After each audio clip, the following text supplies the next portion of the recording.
And welcome, everybody, to another glorious episode of the Put On Waivers NFL show. I'm your host, Dwayne Douglas, podcasting off the beautiful shores of Pacific Ocean. Beautiful all day. Well, kind of overcast day out here in San Diego. And my partner in this episode here is Ryan Holmes, or Pride of Pepperdine. How you doing today, Ryan? I'm doing good. A little overcast up here in the LA area as well, along the beautiful Pacific Ocean. Oh, this is beautiful. It's beautiful. I went to the beach the other day and just played in the sand. It was actually, I felt like a little kid. As far as that goes.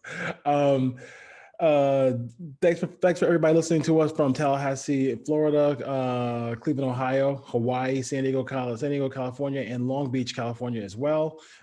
Reach us on Twitter, Instagram, Facebook, YouTube. All the folks who are tuning into the YouTube channel, it is the Cover 3D Raiders YouTube, and then everything on Put On Waivers is on that. So the Put On Waivers MLB show and the Put On Waivers NFL show with Ryan Holmes and myself will be on there as well. Ryan is our Home 22. Our Home 22, HOLM. And then I am RTPOW podcast as well on Twitter. So join us there. Let's just jump right into a subject that kind of just literally pissed me off a little bit because it's just like, I just want to get out of the way. So I do admire the abilities and what Julian Edelman gave to football and what he gave to the Patriots. He's a tough cover in his prime. He's a really good player.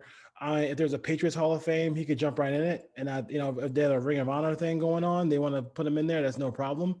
But to even insinuate that he in some way should be part of the National Football League Hall of Fame makes you want to throw up. I agree. He's not a Hall of Famer. He didn't have near the career. Hines Ward had a much better career. He can't sniff the Hall of Fame. And just, looking at his stats, I have him right in front of me. He had 3 seasons where he went over 1,000 yards, and his high was 11-17. He had 7 touchdowns or more in 1 season. 7 of the 11 season he played, he had 4 or less touchdowns. Good player. I mean, if we're going to put Julian Edelman or have that conversation, why aren't we talking about Wes Welker as a Hall of Famer as well? I just don't buy it at all. Yeah, I mean, that's just total. Ryan and I are both on the West Coast. That is total East Coast media trying to push a narrative there because, obviously, it's a couple weeks before the draft. They have. I used to work at the Worldwide Leader. We have time to fill sometimes, some dead air, some dead space that producers have to, adhere and fill those minutes. And Julian Edelman is a good player. I think the 2 moments that I remember Julian Edelman for was they were dead to rights in that Baltimore game in the playoffs where they threw a wide receiver option. They ended up throwing a bomb down the field to really jumpstart the Patriot offense in that game, and then the catch in the Super Bowl. I mean, I don't know how that ball didn't hit the ground, but he did a great job on that play. And I really think that those are 2 plays that really kind of stand out for me, and just being that guy for Brady all the time when they really needed one, who wasn't when Gronk was not available. Yeah, to put a baseball spin on it, he's kind of reminds me a little bit of Andy Pettitte. Good player, good pitcher. Yes. Had a great postseason career, but he's not a Hall of Famer. And you bring up that name, and it kind of that brought up a lot of times where I was on the East Coast and I was in a bar, we're just watching baseball and sitting there having to have a conversation with Yankee fans to tell them that Andy Pettitte isn't a Hall of Famer was a hard. I'm like, dude, really, he's not a Hall of Famer. You can't put the whole core 4 in the Hall of Fame. They don't belong. Sorry, I'm just saying. Back to football. The players here don't want to go back as far as they want to stay virtual. They don't want to go back to voluntary OTAs, correct? Yeah, they just don't want to show up, basically. They don't want to show up. So I think the thing about it is everybody else the nation is starting to get back and everybody's starting to show up for work now. And we don't have that voluntary. I don't know about you, but I don't have that voluntary clause in my contract where I could definitely don't. I definitely don't. I think this is really kind of a thing where, the pushback I have about it is how Gronk faked his workout thing and admitted to it later on. I think that's makes it not really a trustworthy thing where the players and the owners are going to have to really kind of meet up and talk about like what they want to do. Because I mean, it does affect the play on the field to not be, especially for young players, to not be hands-on the field. It's interesting. The NFL came out this morning and put a 4 different phase of OTAs in over 9 weeks. Only the mini camps are mandatory. They do plan on having the rookie mini camps after the draft as well. And I think this is really for the younger players and getting up to speed and learning the defense, especially for teams that have new coordinators or new head coaches and new systems. These guys need to get on the field and have these reps, because in training camp, they're not getting the same number of reps either. So I think the players just got accustomed to being away and thinking they could do it. This is probably more the veterans, the higher price guys saying, I don't need it. I don't need OTAs. The players are going to suffer, or the undrafted free agents, this 5th, 6th, 7th round picks trying to make a team if they're not out there and they're not getting reps in the system. Especially, we're sitting at home and we're going to say, you know what, damn, why is he not where he's supposed to be? Well, you gotta, if you're a first year, second year, or a rookie coming in, this is the time where like they kind of need this time. Right. I mean, I think that especially in any new defense, we're kind of talking from a Raider perspective, like, if they get a new, they get a new linebacker, if they get a new safety in the draft, like those, they got to get hands on with those guys so they can know where to be. Yeah. They need to get as many reps as they can. And we saw kind of the first 3 or 4 weeks last season with no OTAs, no off season, and just, an abbreviated training camp, that even no preseason games last year, that a lot of these defenses and even the offenses, the first month of the season last year was all over the place. It was very sloppy in terms of penalties, blown assignments, tackling.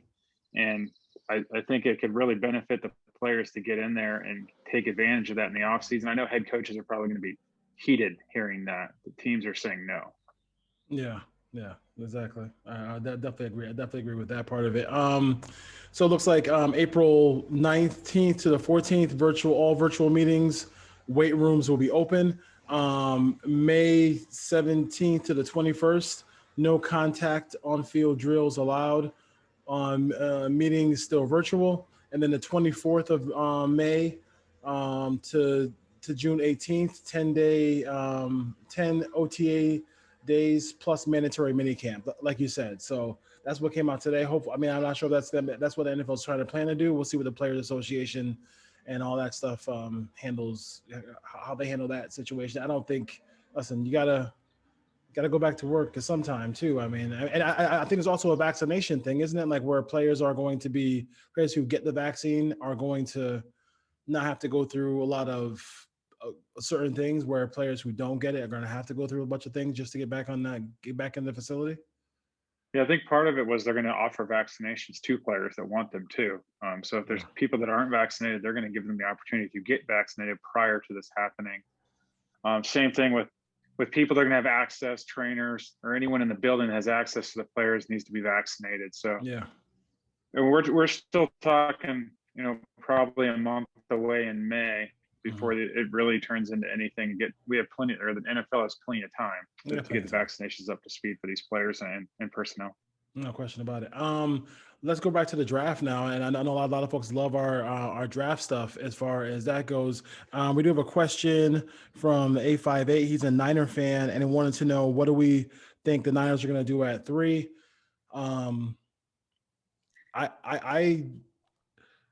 I'll put it this way. I like Shanahan. I still think your record is your record.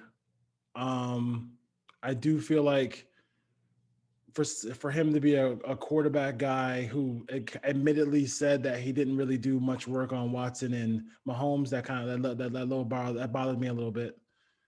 Brady, that was, you can make an argument that was his first choice because that was his boyhood team. He had a chance to go there. He kind of passed off Brady. This is kind of his last time in San Francisco to make that choice. I think it's going to be Field or Lance, maybe even Lance. I cannot imagine like him doing all this to go out there and get Mac Jones. I cannot, I'm not a Niner fan. I don't hate the Niners like some Raider fans do. I just don't feel like, and I hope hope this answers your question. And thanks for listening and watching the show. I think it's gotta be Fields, gotta be Lance. I don't see how they would make this move for all that draft capital for Mac Jones, Ryan. I'm strongly in the Justin Fields as QB2 for me in this draft. So I believe it's going to be Fields. I would take Fields over Zach Wilson, just personal preference. Yeah. And like we've talked about, Mac Jones, good player. He's going to come in. He's going to run the system. He's not dynamic. He's not going to get away from pressure. He's not going to extend plays. And to give up 3 first-round picks to move up to get a guy who you're hoping is Kirk Cousins, I don't think that's the way they're going. If they go that route, that's a lot of capital to give up for a guy that you're hoping everything around him is going to be good enough to get into the playoffs and have a deep run. Versus taking a guy and trying to shoot the moon and take a guy that has a chance to be a top 5 or 6 quarterback in the league. He has all the physical traits. Trey Lance, for me, like him, there's just not enough data on him. There's not enough snaps. There's not enough throws. I understand. Yeah, I like him, but I wouldn't take him at 3. Yeah, I totally understand like not taking Lance or taking Lance. I mean, but I just feel like I'll take a shot with Lance over what I've seen from like. How come nobody ever like? Okay, listen, like there's some been some quality quarterbacks who play with loaded rosters. Like a guy like Matt Leinart play with a loaded roster at USC. Like there's been a lot of guys. I mean, he's played with a loaded roster. He performed, yeah, but I mean. Like this idea that like, oh, his guys are saying that he's better than Tua. Like, I mean, I just like we're not. And now you see in this draft, they're also pumping up the Stanford quarterback as well. Towards the end of the draft, like quarterback is always going to be overdrafted in the NFL draft. I'm not going to sit there and go crazy over Mac Jones at all. I don't. I mean, I didn't know Joe Burrow as much as I did at the end of that LSU season, but I saw enough where I could say, hey, he's worthy. Like Mac Jones isn't worthy just because he played at Alabama. I just can't do it. No, we could go down all the quarterbacks at USC, Alabama, Miami back in the day, and a lot of those guys didn't turn out to have good NFL careers. And then you can go to Gino Torretta, or Ken Dorsey. We can go Ken Dorsey. Yes. Go the other route. Find the guys that succeeded with not much around them, like Ben Roethlisberger in Miami, Ohio. Eli Manning didn't have much around him at Ole Miss. Peyton Manning. They had some talent at Tennessee, but it wasn't a loaded roster by any stretch of the means. And those are the guys that typically that elevate the roster and the players around them. Yeah. They're not going undefeated. They're not winning Heisman trophies, but those are the guys that have had better NFL careers. Yeah. I would not. Thank you for the text to the show. One more from Georgia. He wants to know he's from Atlanta, Georgia. He wants to know about what you think the Falcons should do at 4. I think that for me, you're not going to be Arthur Smith is not gonna. If he's decent, you're never going to be in this spot again. I would just take a flyer on one of these quarterbacks. It just makes sense. I know people are going to go crazy for Kyle Pitts, who is a tremendous prospect, but you're not going to be here very often. I know you can't move. You can't even move that contract that Matt Ryan's made, that Matt Ryan has. So why not just try to build that quarterback situation for the future? Because, Matt Ryan is, he's 36 years old. Yeah, this is a tough one. I think they have to go quarterback, but they can't get out of that Ryan contract till June 1st of 2022. So they can't even release him this year or next year or before the draft. So they're going to need to get a guy in place that they can, get in their system for a year or two and groom him. And Trey Lance kind of fits that offense too. He'd be a perfect fit there. He can sit on the bench. You don't have to play him right away. He can learn an NFL offense, kind of like Steve McNair did back in the day when Chris Chandler was playing with the Oilers. And Houston has some traits like what the Tannehill, right? A little bit, maybe. I mean, he's mobile. He got a big arm. He can do what Tannehill did in his Arthur Smith offense. And he's not ready to play by any means at the NFL level. So the only issue you have when you take a rookie quarterback, and let's say they sit him for 2 years, is now you have 2 years to get him in years 3 and 4, and then you got to pick up you got to make a decision on that 5th-year option. So they're going to have half the window that you normally would get. And if I'm in the camp, it's quarterback or trade down, because someone's going to want to come up and get one of those quarterbacks. Yeah. The fallback, obviously, Kyle Pitts, it makes a lot of sense for him too. I just don't think you can pass on a quarterback and or the capital they could get in a trade to take a tight end. And I love Kyle Pitts. Yeah, I bet. Yeah, that's gonna be. Yeah, that's kind of crazy to me. I mean, I think he's. I mean, the guy. He's fluid. He looks. He's a really good prospect. But I don't know if you're gonna take him at 4. I could see a team like they could get a haul from the Washington football team. I think they feel like they want. I mean, he could sit or maybe come in halfway through the year. They have a good defense. It might only take 9 wins to win that division. In the NFC East. So, I mean, I could see Washington football team making a move to get a quarterback. What I'm hearing, but what I'm hearing from Denver, I think Denver would be too. But I think what I'm hearing from Denver is that Elway still is pulling some strings there because he believes in Drew Lock. And if you see Yannick Ngakoue behind me and a Raider symbol behind Ryan, we hope they continue to play Drew Lock. Please. I'm in favor of Drew Lock continuing his career as a Denver. Yes, I really thought they should really give him a chance. Give him another year. Give him another year, please. NFL. We said we're gonna hit up linebackers now. Let's talk about some linebackers who might go go early in the NFL draft here, 2021. First question I have for you is we kind of went through our research, whatever, independently. Do you feel like this is Micah Parsons and somebody's close, or Micah Parsons and the next guy maybe shouldn't even be drafted in the first round? For me, Parsons is the best linebacker in this draft, and there is a drop off to get to the next guy. Yeah. Parsons, he gives you size, speed, strength. He's got everything you're looking for, sideline to sideline. There's vision, there's agility, range, athleticism. He can blitz. He does offer some pass rush ability as well. I think he probably fits as a middle linebacker in a 4-3 scheme, or an outside linebacker in a 3-4. You could put him at Sam linebacker, but I don't think you're really going to get the best out of him doing that. But there is some issues with him too. There's some off-field concerns.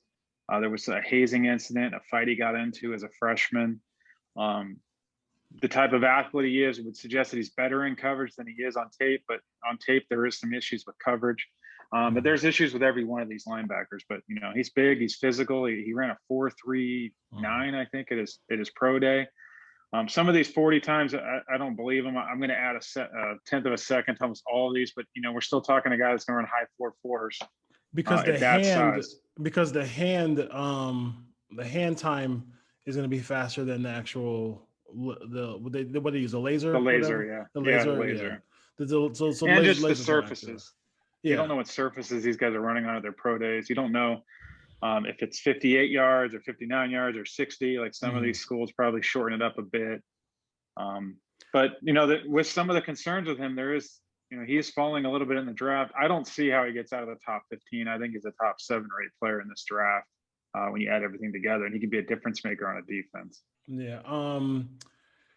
Any concern about him opting out of the 2020? I mean, that kind of just kind of slows down the wear and tear on Parsons here.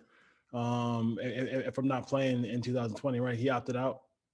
He did opt out. I don't have any concerns with the guys that opted out. It was their choice. They had the right to do that. We don't know what his family history is or his parents or what's going on medically with anyone close to him. So I'm not holding that against any one of these players. Yeah, clearly, number one. I did hear I heard a comp to Devin Bush. Do you see that as a comp? He's not. I didn't see that comp. I feel like I was just like throwing a name against the wall. He's bigger, more physical. He reminds me a little bit more, go back to the Penn State days of a LeVar Arrington type guy.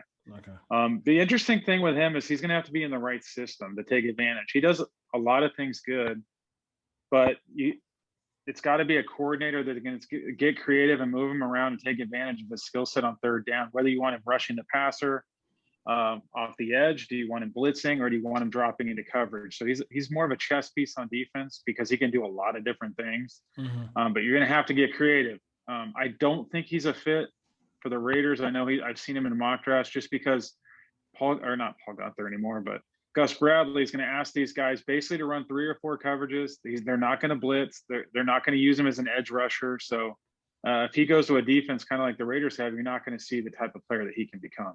Yeah, just because of the way the defense is designed. Yeah, and a lot of these guys, people who mock for every team, I think that's the one nuance that I don't like about it is that they don't take scheme into account. They just say, they just say, bad defense. Let me just throw a defensive player there. You see it with a lot of different teams, so I don't really like that. I really don't like that fit there as far as that goes.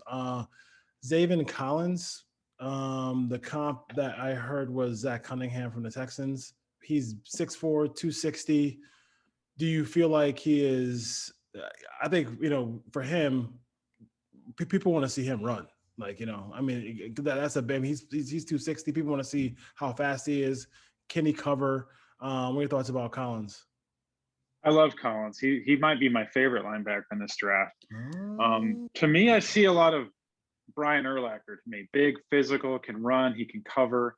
I think he ran in the low 4.6s at his pro day, so he can move. But it's how easy a guy that size moves. Again, it's height, weight, speed, movement skills. He can get off blocks. He has range. There's burst. The only things that I see kind of on tape is the explosion or a suddenness. You don't see that. He's not a twitched up guy, but he moves well. He's more smooth than explosive. He's quick downhill. He can bite a little bit on play action. And then kind of how is he going to break down in space against smaller, shiftier guys? If you're playing this guy at middle linebacker, how is he going to handle the slot receivers in short spaces when they have the quickness advantage of him? But to me, he's scheme versatile. I see him as a 4-3 inside linebacker, kind of like a Brian Urlacher. You could play him outside in the 3-4. Again, he's going to have to go to the right scheme. You can take advantage of him on third downs, rushing the passer, although he's more of a blitzer than he's a pure edge rusher. But this guy can fit in a lot of defenses, and he's been falling a little bit, just following some of these mock drafts, somewhere in the late 20s, early day second round. If you could get this guy at the top of the second round, it's a great pick. Yeah, I mean, is the first round too early for him? It depends on the coordinator and the defense you're running. Again, I love him as a player and a prospect. What are you going to do? I don't think he fits what the Raiders are going to ask their linebackers to do. But if he could get him, I could see Baltimore taking that kind of player. Pittsburgh could take that kind of player. Guys that they can move him around. And he's probably going to fit better in a 3-4 defense. But I do see him as a 4-3 Mike or even a Sam linebacker. Okay. Jeremiah Osamoa Kamara. I always screw it up. I practiced all day. I think it's a Wosu-Koramoah. Wosu-Koramoah. Yeah. That's what it is. So 6'1", 215.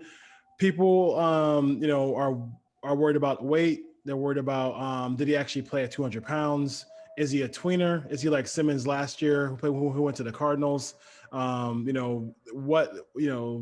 position do you feel like he actually is going to play in the NFL? Is he a safety? Is he a hybrid linebacker? What kind of situation do you think we're going to see from I call him JOK. Okay. Because I can't say his name. So Wosu-Koramoah, this one scares me. I think he is a tweener. I think some teams view him as a safety. You could play him at strong safety, and some teams view him as a weak side linebacker and a 4-3. Those are basically the only two fits you're going to have for him. Played a lot in the slot at Notre Dame. A lot of it as a hang defender. You didn't really see him in the box. You didn't see him really take on blockers, which in the NFL is going to be an issue when you're 215 pounds. Yeah. And then you have 330-pound guards working to the second level. Once they engage with him, he didn't get off blocks that well. Kind of reacts more than, reads things. You don't really see that quick explosion reading the plays. But once he diagnoses and goes, there is twitch, there is explosion, there's speed, there's range. He gives you the ability to stay in a base defense if you want to move him out to the slot. This is another one that's mocked to the Raiders a lot. I don't buy it at all because the one thing the Raiders have is weak side linebackers. Corey Littleton, you can play Nick Moreau there. You have Javin White, you have Tanner Muse. So they have plenty of options to play that position. And I think ultimately you might end up getting like a Dion Buchanan who was with the Cardinals, and you might just be looking at a nickel linebacker, and he's not going to be able to play all three downs just because physically he's not big enough. Is the speed elite, or is it or he's more quicker than fast? I don't know what he ran at his 40. It is pro day. I'm guessing he's in the 4.4s, so it's close to elite. I just think the size really scares me. The length. He has a small margin error as a tackler just because he's not a big physical guy with long arms, and he's going to have to go to the right team again. And to me, it's really strong safety or a 4-3 weak side linebacker. Those are the only two places he can play on the field. Yeah, we'll see what happens there. This is one you mentioned. One of your favorite players in the draft. Jamin Davis is the guy who I like a lot. For a guy, he had 3 picks. For a guy who didn't even really drop in coverage that much, doesn't worry about. I am worried about like maybe the fact that he's only a 1-year starter. Can get eaten up by some blocks there, but the guy, I mean, his ability to drop a little bit might be able to help some teams, do that. Kind of smooth as far as dropping in coverage and covering linebacker, covering tight ends and stuff like that. What are your thoughts about Davis? Yeah, it's again 1-year starter in the SEC at Kentucky, so you have very limited film on him. He reminds me of Zach Cunningham. I know you mentioned that with Collins, but I see that more with Davis. Yeah, good size, 6'3", mid 245, somewhere around there.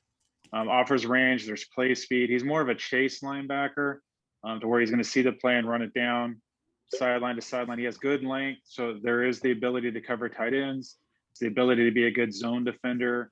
The ability to tackle running backs and just have that length to wrap them up. The issue you see with him is, again, kind of the technique with tackling. He'll miss a few tackles, and then just his ability to get off blocks. He needs to improve there, but he hasn't played a lot. So he's a guy that you see him, mid to late first round. I think he's more of a second rounder, just without the history and the real, 3 years of starting or anything under his belt. But I think the Raiders do need to get some depth at the middle. They need another middle linebacker behind Kwiatkowski. I don't know if they're going to take him in the second round and take a guy like Davis, but he's a guy that could fit in Las Vegas. It is a backup linebacker if they're planning on moving on from Kwiatkowski in a year or two when his contract comes up, because I think he's got 2 years left on that deal. Yeah, as far as that goes, I mean, I like him. I don't know if I think that, like I said, I think teams are. I think, listen, the job must be hard to have to mock to all these different teams. I think when people mock to certain teams, they don't take scheme into account. They just plug a player in on there as far as that goes. Any other linebackers that you of note you want to kind of go over? Yeah, I think Nick Bolton's another guy from Missouri, kind of a smaller size guy. He reminds me a lot of Mark Barron when he came out of Alabama, kind of that undersized guy that's going to hit and strike you. He has play speed and range, pretty good in run defense. He's explosive. My issues with Nick Bolton, again, are size and length. He's a 6-foot middle linebacker with not a big wingspan. So the tackling radius is not what you're looking for, the big 6'3", 6'4" guys. And just kind of his consistency and coverage. For an undersized linebacker, he doesn't show a ton of awareness and coverage. So that's something he's going to have to work at. But he's a guy that if you're looking for, Baltimore, another fit, an inside linebacker in a 3-4 scheme, if you're looking for a guy who's going to come in and be good on rundowns and be a good blitzer, then he's probably a fit for that kind of scheme. Yeah. And then one other guy I do want to talk about is Chaz Surratt from North Carolina. Former quarterback. I think he played quarterback 1 year at North Carolina and moved over to the defense. This guy plays fast. He moves well. He's a good athlete. I know he ran in the 4.6s, but he plays faster than that. He's a fit at either a weak side or middle linebacker. This is a guy I think the Raiders could be interested in the third round. It's kind of a guy that could come in. You can groom him as a future middle linebacker, and then, he can play some special team stuff. He can cover, he can blitz, he can chase, competitive toughness. You see all that with him. Again, he needs to work on his run fits. He's only played linebacker for 2 years. His ability to tackle and finish. You see him flying around the field, but he comes in aggressive a lot. So he may come in hot, miss a tackle here or there. But he gives a lot of what the modern day coverage linebacker looks like. And then he's fearless. So he's a guy that I think with development could be a starting middle linebacker a year or two from now. Okay. All right. So we'll kind of run down on the linebackers here for, if you got a favorite team looking for a linebacker, we kind of covered you guys for the Put On Waivers NFL show on some of the top guys there and gave you some guy who might go later, or something to think about as well.